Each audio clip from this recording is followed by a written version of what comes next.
하나님의 옛날 이야기, 그 47번째 이야기를 시작합니다. 사사시대 동안 하나님은 직접 이스라엘을 다스리셨어요.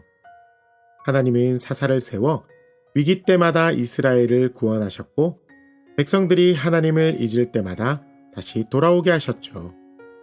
하지만 시간이 흐르면서 이스라엘 백성들은 점점 보이지 않는 하나님을 답답하게 여기기 시작했어요.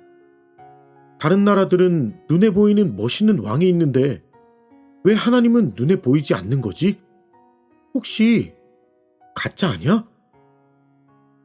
그동안 하나님은 수많은 기적들로 이스라엘을 구하시고 보호해 주셨는데 이스라엘 백성들의 눈에는 그건 보이지 않았나 봐요. 그때쯤이었어요.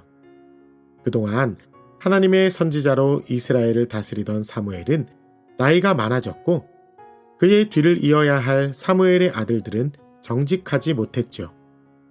그러자 사람들은 이렇게 이야기하기 시작했어요. 이봐, 이제 사무엘도 늙었고 아들들은 믿을 수가 없어.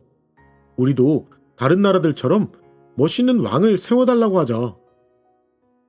시간이 얼마 지나지 않아 이런 마음은 모든 이스라엘 백성들에게로 퍼져나갔어요.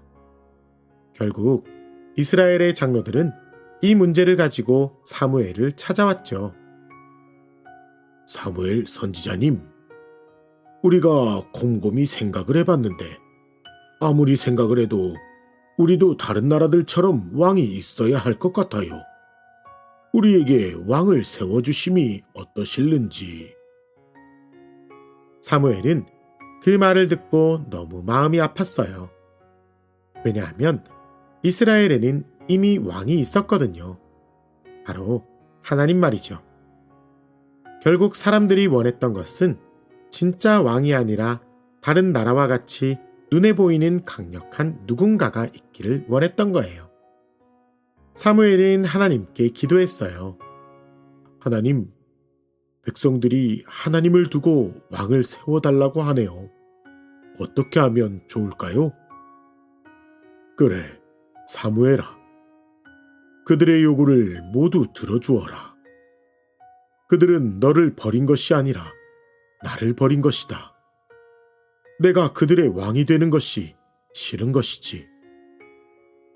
하나님의 말씀을 들은 사무엘은 무거운 마음으로 백성들 앞에 섰어요. 그리고 이렇게 외쳤죠. 여러분, 하나님께서 여러분들의 요구를 들어주라 말씀하셨습니다. 그러나 이것은 반드시 기억하십시오. 여러분들이 원한 왕은 여러분의 아들들을 군대로 끌고 갈 것입니다. 여러분이 원한 왕은 여러분들의 딸들을 데려다가 왕궁에서 일하게 할 것입니다. 여러분이 원한 왕은 여러분의 밭과 포도주를 빼앗고 여러분의 곡식과 가축을 가져갈 것입니다.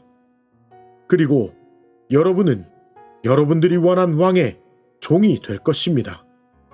그리고 그때 여러분이 원한 왕 때문에 힘들다 소리쳐도 그 소리는 아무에게도 들리지 않을 것입니다. 사무엘의 외침을 들은 이스라엘의 장로들은 잠시 생각했어요. 하지만 긴 시간이 지나지 않아 서로가 서로를 바라보며 고개를 끄덕였죠. 그리고 말했어요. 사무엘 선지자님, 그래도 우리는 왕이 필요합니다. 우리의 생각은 변하지 않았어요. 바로 그 왕이 우리를 다스리게 될 것입니다. 이스라엘 백성이 원한 왕은 눈에 보이는 강력한 왕이었어요. 하지만 그렇게 왕을 세운 이후 이스라엘은 그 왕들 때문에 많은 어려움을 겪게 되죠. 사무엘 선지자가 경고했던 것처럼 말이에요.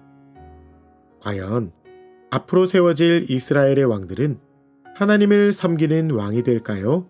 아니면 하나님을 떠나 이스라엘을 힘들게 하는 왕이 될까요?